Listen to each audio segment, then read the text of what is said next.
usually try to go for a walk in the forest 3 or 4 times a week, and I've got some special loops that I like to do that are 2.5 to 5Ks long. And what I often do is take a plastic bag into the forest with me, and sometimes a little trowel, just in case I see any wonderful ferns lying on the trail or just by the side of the trail. And so if there's a big branch that's fallen down or a whole tree, you'll get chunks. And they can be really big chunks, or this is just a lot of organic matter that is just kind of canopy soil, but it's not really soil.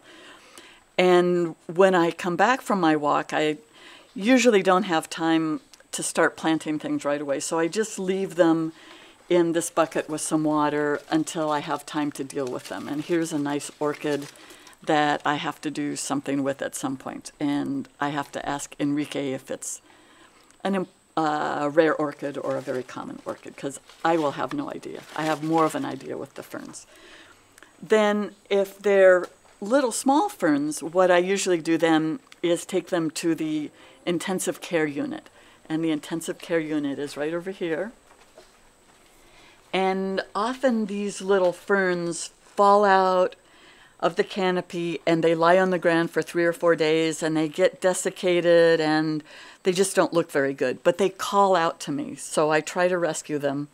And then I bring them back and put them in a little pot here, usually with some rotten wood or some of the substrate that they actually fell out of the canopy on. And then these are looking pretty good right now. They've been in intensive care for 2 or 3 months, and they can probably be transferred to a bigger pot and moved out of this area, and then I'll start with some new little plants the next time I go and collect more.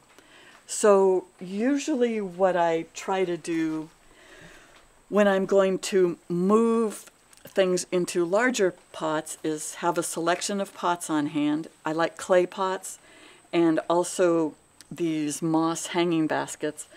And I usually don't use that much soil. I use rotten wood. So I always keep a lot of this wonderful rotten wood on hand that's like a sponge. And most of these pots you see around here are at least half full of this as a substrate. And so here's a little plant that I transplanted this morning. This is an Oleandra articulata, and you can see that little joint right there. And they actually break off there when a frond is, or a leaf is dying. But this is a special little fern that grows on these creeping rhizomes. And it just needed a new pot. So I transplanted that one. And then this is something that I rescued that was a little tiny fern growing along the side of the trail. I thought maybe it was a tree fern, but now that it's growing up a bit, it turns out it's a polybotria, which I did not have in my collection.